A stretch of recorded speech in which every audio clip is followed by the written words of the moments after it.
Jackson Morris had always dreamed of peace. When he moved to Willow Creek, a neighborhood that promised quiet streets, tidy lawns, and respectful neighbors, he thought he had finally found it. His modest two-story home stood at the end of a cul-de-sac bordered by a tall wooden fence that wrapped his yard in privacy, and that fence, he believed, would be his safeguard against the world.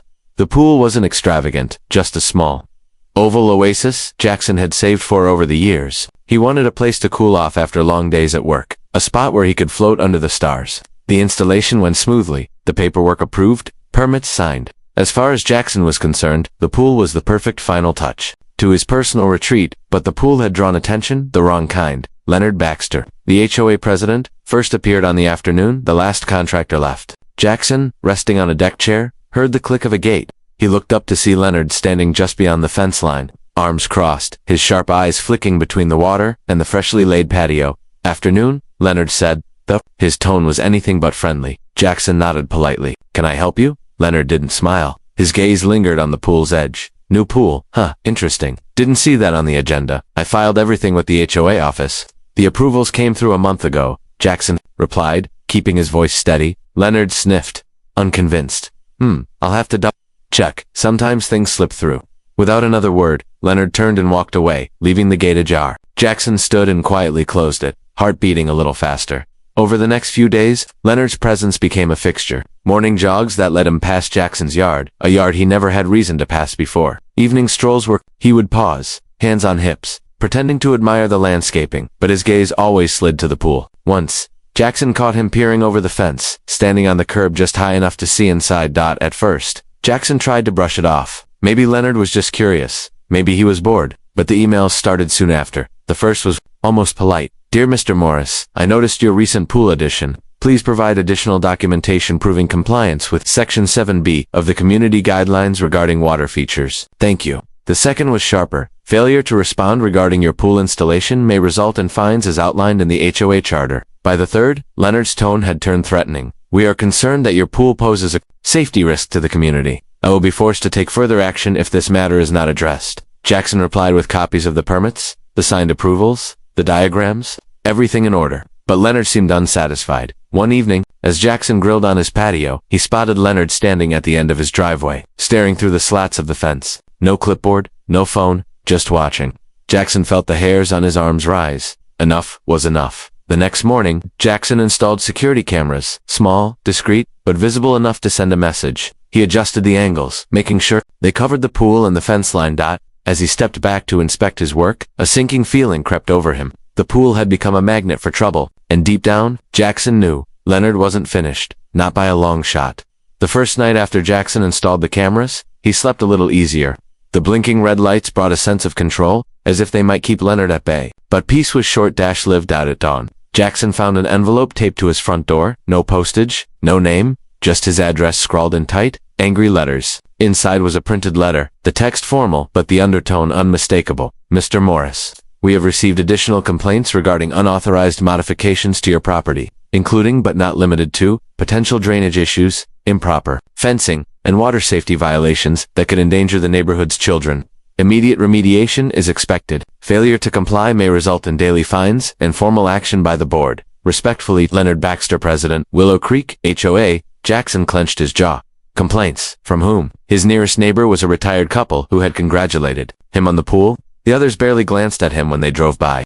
No, this was Leonard's doing, Leonard's latest move in a game Jackson hadn't signed up to play, determined to end this nonsense. Jackson drafted a measured reply, attaching copies of all permits again, and hand-delivered it to the HOA office. The receptionist gave him a sympathetic smile as she slid the envelope into the inbox. "Good luck," she said under her breath. Jackson paused but decided not to ask what she meant. That evening, the air hung thick and heavy with summer heat. As Jackson grilled dinner on his patio, the sound of footsteps crunched along the gravel path outside his fence. He stiffened, listening. The steps stopped. Jackson set down the tongs and walked to the side gate. He peered through the slats. Leonard stood there, clipboard in hand, pretending to jot notes. "You're trespassing," Jackson called out, voice calm but firm. Leonard didn't even flinch. He looked up, eyes cold. "I'm performing an inspection. I have the authority to ensure community standards are upheld. You're on my property line. You have no right without notice, and no right to be taking notes about my home." Leonard smirked, tapping his pen against the board. "You're awfully defensive for someone who claims to be in compliance." Jackson stepped back, pulse quickening. This wasn't about rules. Leonard wasn't protecting the neighborhood, he was trying to break him down. To provoke him into a mistake. That night, Jackson reviewed the camera footage. Bear Leonard was lurking, measuring with his eyes, pacing back and forth like a predator sizing up prey. It sent a chill through him. The emails grew worse. Leonard now referenced urgent safety hazards, hinted at filing reports with the city, and suggested Jackson's pool could become a magnet for tragedy. The language was always just vague enough to be slippery, just formal enough to avoid outright accusation. Jackson started keeping a file, printed emails, copies of the letters, stills from the footage. If Leonard wanted a war, Jackson would meet him prepared, but unease settled in his gut. On the third night, a soft splash woke him. He froze in bed, listening. Another splash, quiet but deliberate. His heart pounded as he crept to the window, pulling the curtain back just enough to see the dark outline of a figure at the pool's edge. Leonard alone, silent, staring at the water as if mesmerized. Jackson's mouth went dry. The cameras recorded every second, but this felt like something beyond reason, beyond rules. Leonard wasn't inspecting, he wasn't enforcing. He was obsessed, and Jackson knew. The real danger was only just beginning. The night air was thick, heavy with the scent of wet grass and chlorine. Jackson lay frozen beneath his bed sheets, pulse hammering in his ears as he stared at the faint glow of moonlight spilling through the window. From outside, the soft splash echoed again, closer this time, unmistakable. He rose slowly, every movement deliberate, as if afraid the creak of the floorboards might provoke whatever was out there. His mind raced. Could it really be Leonard? Who else would be in his yard? At his pool? In the dead of night? Jackson slipped on his shoes, grabbed the flashlight from the nightstand, and crept downstairs. The house felt cavernous and hollow at this hour, the hum of the fridge and the tick of the clock loud against the silence. At the sliding glass door, he paused. The cameras were recording. The footage would capture everything. He didn't have to go out there, but a deep instinct, part outrage, part fear, pushed him forward. Sliding the door open as quietly as possible, Jackson stepped onto the patio. The flashlight beam sliced through the dark, illuminating the pool. Leonard stood waist deep in the water. Jackson froze, heart hammering. The man was in nothing but his boxers, hair slicked to his head, arms outstretched as if testing the water's temperature or perhaps blessing it in some strange ritual. His lips moved, whispering words Jackson couldn't hear. Leonard? Jackson barked, voice sharp. Leonard started, his eyes wild in the beam of light. He turned to Jackson, expression flickering between shame and fury. What the hell are you doing? Jackson demanded, stepping closer. Leonard straightened, shivering, but his voice was defiant. Inspecting. For safety hazards. Someone had to. You broke into my yard. Jackson's voice rose, incredulous. You climbed my fence, and are you drunk? Leonard swayed slightly. The community deserves to be safe. From his foot slipped. He staggered back, arms flailing. Before Jackson could react, Leonard lost his balance entirely and toppled backward into the deep end with a loud splash. At first, there was silence except for the ripple of water. Then Leonard surfaced, sputtering, eyes wide with panic. He gasped, flailed, struggled to find the edge, but his limbs worked against him. Help, he choked, voice breaking. I can't. Jackson hesitated, adrenaline roaring in his veins. This man had harassed him, stalked him, invaded his property, and yet he dove. The cold shock of the water hit him hard, but he swam toward Leonard, who was now thrashing wildly, threatening to pull them both under. Grabbing Leonard under the arms, Jackson kicked hard, dragging him toward the shallow end. With effort, he hauled Leonard out of the pool. They collapsed on the deck, both gasping for breath. Leonard coughed and wheezed, his hands clutching at the concrete as if it might pull him back from whatever fear had gripped him. Then, slowly, his expression shifted, his eyes narrowed, his jaw tightened. You're going to regret this, he hissed between gulps of air. Jackson stared at him, soaked and stunned. You nearly drowned in my pool after breaking into my yard, and I'll regret it. But Leonard wasn't listening. He stood, dripping, and stumbled toward the gate, mumbling something about lawyers, safety, and negligence.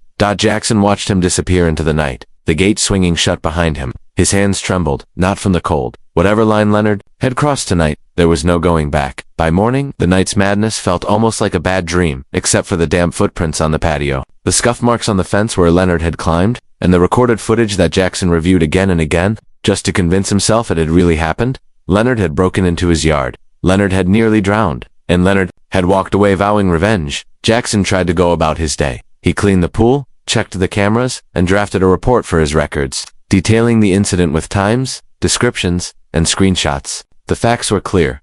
The truth was obvious. Surely Leonard would realize the folly of his actions and out of shame or self-preservation, let it die quietly. But Leonard Baxter was not a man to retreat in silence. By mid-afternoon, Jackson's inbox pinged with new messages, this time, not from Leonard, but from neighbors. A subject line caught his eye, deeply concerned about last night. Another, we deserve safer neighbors. His stomach sank as he opened them. Each email echoed the same theme: concern, confusion, and disappointment over the dangerous conditions Jackson had allegedly created. One neighbor claimed Leonard had heroically entered the yard after hearing cries for help. Another wrote that she'd heard Leonard barely escaped a tragic accident. Jackson's head spun. Leonard hadn't just twisted the truth, he'd rewritten the entire night. Later that day, Jackson stepped onto his porch and felt the weight of eyes on him. Mrs. Grady, who had waved to him for years, now stared from her garden, lips pursed. Mr. Patel, who always offered a friendly nod during morning jogs, crossed the street to avoid him. The final blow came with a knock at the door, a formal letter, hand-delivered by an HOA board member who didn't meet Jackson's gaze.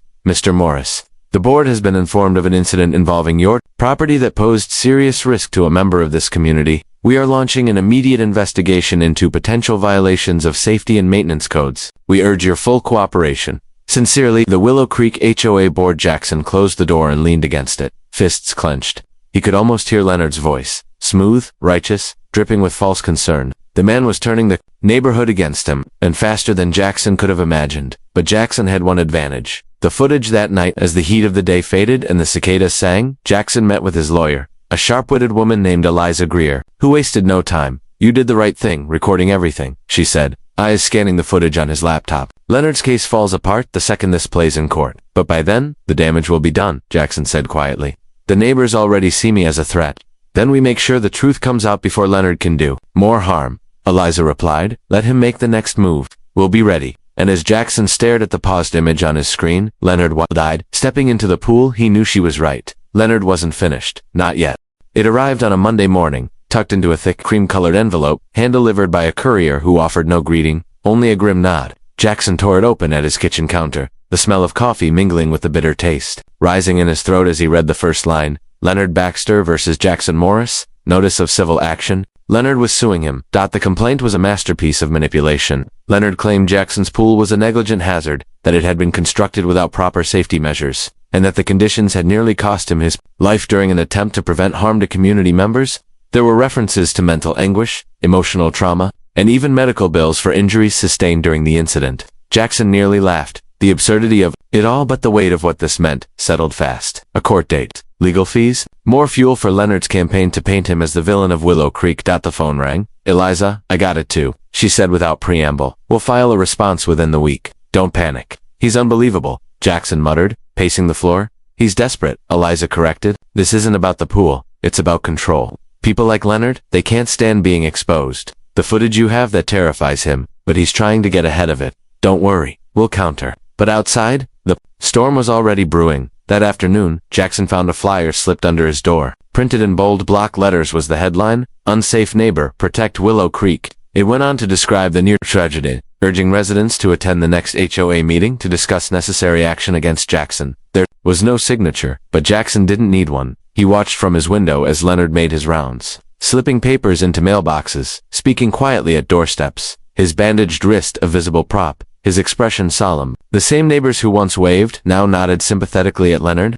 casting wary glances at Jackson's home. At night, Jackson lay awake, listening to the creak of tree branches in the breeze, the soft whir of his security cameras. He reviewed the footage again and again, each frame burned into his mind. Leonard climbing the fence, stepping into the pool, slipping, flailing, nearly drowning through his own foolishness. And yet somehow, Leonard had twisted reality.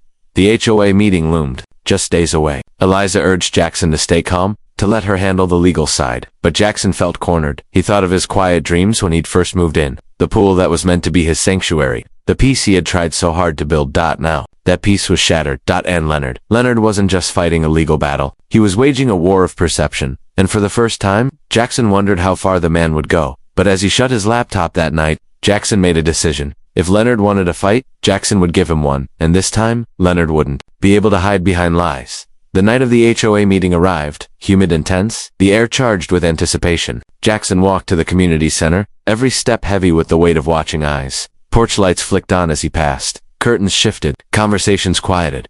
Inside the meeting room buzzed with low murmurs and scraping chairs. The usual crowd: retirees, young families, and long-timers filled the folding seats, their faces tight with curiosity, worry, or judgment. At the front sat Leonard, dressed in a crisp polo, his wrists still bandaged. His expression, the picture of solemn duty. Jackson felt his pulse thrum in his ears as he took a seat near the back. His lawyer, Eliza, slipped in beside him, briefcase in hand.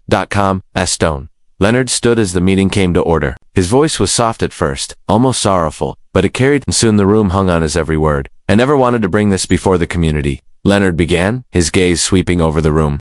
But my duty as your HOA president compels me to act when the safety of Willow Creek is at stake. He spoke of that night, but not as it had happened. In his telling, Leonard had been roused from sleep by cries, had scaled a dangerous fence to prevent tragedy, and had nearly perished because of the reckless disregard for safety that Jackson had displayed. Murmurs of concern rippled through the room. Mrs. Grady dabbed her eyes with a tissue. Mr. Patel nodded gravely. Eliza leaned toward Jackson, whispering, "Stay silent. Let him bury himself." Leonard held up photos, shots of the pool, zoomed in to make the fence look flimsy. The deck cracked from an angle that distorted the truth. He spoke of community values, responsibility, the need for immediate board action, and then he paused, milking the moment. "I'm asking this board," he said, voice trembling just so, "to impose sanctions, to consider removal proceedings if Mr. Morris refuses to comply. We must protect our neighborhood." Jackson's stomach churned, but he rose slowly, feeling every eye lock onto him. He nodded at the chairwoman. "May I speak?" A tense silence. The chairwoman gave a tight nod. Jackson's voice was steady. "I respect this community. I always have. But what you've heard tonight isn't the truth. I have security footage of the entire incident. Leonard wasn't saving anyone. He trespassed. He entered my yard uninvited, in the middle of the night. He fell into my pool, and I pulled him out. That's what happened." A rustle of disbelief. Leonard's face flushed red. Elisa opened her case, sliding a USB stick across to the chairwoman. "The footage is here. I invite the board to review it before making any decisions." Leonard tried to object, words tumbling out, claims of privacy, manipulation, but his voice faltered as the chairwoman called for quiet. "We'll review this evidence," she said firmly, "and until we do, no sanctions will be considered." The room buzzed with tension as the meeting adjourned. Leonard stormed out, his mask slipping, fury plain on his face. Jackson exhaled, shoulders heavy but relieved. Outside, the night felt different the first time in weeks. Jackson sensed the tide beginning to shift, but as Eliza warned softly, he won't stop, not yet, and Jackson knew she was right. Leonard's war wasn't over. It was only entering its final, most dangerous phase. For days after the meeting, a fragile quiet settled over Willow Creek, the kind of uneasy calm that comes before a storm. Jackson kept to himself, waiting for the board's review, knowing the footage spoke for itself. But beneath the surface, the air hummed with anticipation. Leonard wasn't seen much at first. His daily patrols stopped. His emails and HOA notices went silent, but Jackson didn't trust the stillness. He knew Leonard too well by now. The man wasn't retreating, he was plotting. Then, late one night, the storm broke. Jackson was jolted, awake by the shrill blare of his security alarm. His heart slammed into his ribs as he grabbed his phone and checked the live feed. His yard was awash in the harsh glow of the motion lights, and in the center of it, Leonard stood wet and frantic. But this time, Leonard wasn't alone. He was dragging a ladder, positioning it against the fence. His other hand gripped a large plastic-wrapped package. Jackson's stomach dropped without hesitating. Jackson dialed the police, breathless as he relayed what was happening. Then he grabbed his flashlight, threw on shoes, and stepped onto his back porch. "Leonard, get off my property," Jackson shouted, his voice cutting through the night. Leonard froze for a heartbeat, caught in the act. Then, in a voice thick with desperation, he yelled back, "I have no choice. You've left me no choice." He heaved the package over the fence. It landed with a dull thud beside the pool. The ladder clattered to the ground as he fumbled, trying to climb after it. Jackson shone the beam on the package. His breath hitched. It was a bundle of broken fence panels, tangled netting, and loose wiring debris, staged to look like dangerous neglect.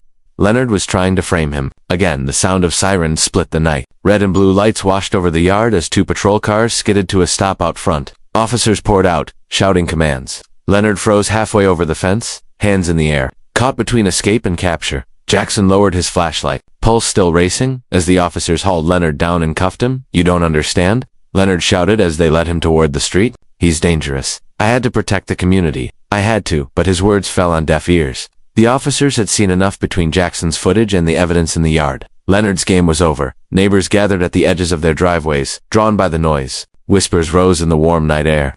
This time, the looks weren't at Jackson, they were at Leonard. And they weren't sympathetic. Eliza arrived minutes later, shaking her head as she surveyed the scene. He went too far. He lost the room. Jackson nodded, drained but relieved. "Is it over?" Elisa gave a small, knowing smile. "Almost. Let's finish this." and as Leonard disappeared into the back of a police car, shouting protests no one believed anymore, Jackson felt the first true breath of peace he'd taken in weeks. But he also knew the final twist was still to come. The days that followed felt like a weight lifting off Jackson's chest. The neighborhood buzzed with the fallout from Leonard's arrest. Conversations shifted. Where once there were suspicious glances, now there were nods of apology, quiet waves from porches, and cautious but sincere attempts at friendliness. The Willow Creek HOA board met in an emergency session. This time, Leonard wasn't there to twist the narrative. Instead, the board members reviewed the footage Jackson provided, along with the police report detailing Leonard's break-in and his attempt to plant evidence. It didn't take long. The board issued a formal statement. The HOA does not tolerate criminal behavior or malicious actions that endanger or defame community members. Mr. Baxter has been removed as HOA president, effective immediately. We regret the distress caused to Mr. Maurice and commend him for his patience and integrity throughout this difficult matter. It felt like justice. But the real victory came in court. Leonard's civil suit collapsed the moment Jackson's lawyer, Eliza, presented the security footage. The judge dismissed the case with prejudice, meaning Leonard couldn't try again. What's more, the judge awarded Jackson legal fees Leonard would be paying for Jackson's defense. Jackson sat in the courtroom as Leonard's face turned ashen, the weight of his defeat finally sinking in. The man who had tried to destroy him with lies and schemes was now undone by his own arrogance. Outside the courthouse, Eliza clapped Jackson on the back. "It's over," she said, and for the first time, Jackson believed it. But fate wasn't done with Leonard Baxter. 2 weeks after the case closed, Jackson received a letter, not from Leonard, but from a law firm representing the HOA's insurance provider. They were suing Leonard for damages. His break-in, his false claims, the chaos he caused had opened the HOA to liability. They wanted compensation, a large sum that would likely drain what was left of Leonard's savings. And that wasn't all. Neighbors began sharing quiet stories. Leonard's own property was found to be riddled with code violations. His home, once the model of perfection, had neglected repairs hidden behind its pristine facade. The same man who had hounded others over HOA rules had been breaking them himself for years. Facing mounting debts, legal trouble, and a neighborhood that had turned on him, Leonard did what few expected. He sold his house in haste and moved away under the cover of night. No farewell, no apology, just a silent exit, leaving behind the wreckage of his own making. As for Jackson, peace finally returned to his yard, his pool, and his life. On a warm evening he stood at the edge of the water, the surface calm and clear under the setting sun. The fence was repaired, stronger than before. The cameras stayed up, a quiet reminder. And as he listened to the sounds of children playing down the street and neighbors chatting over fences, sounds that had once been shadowed by tension, Jackson allowed himself a smile. War had failed, but more than that, Jackson had learned something deeper. When lies and manipulation come crashing down, the truth doesn't just win, it endures.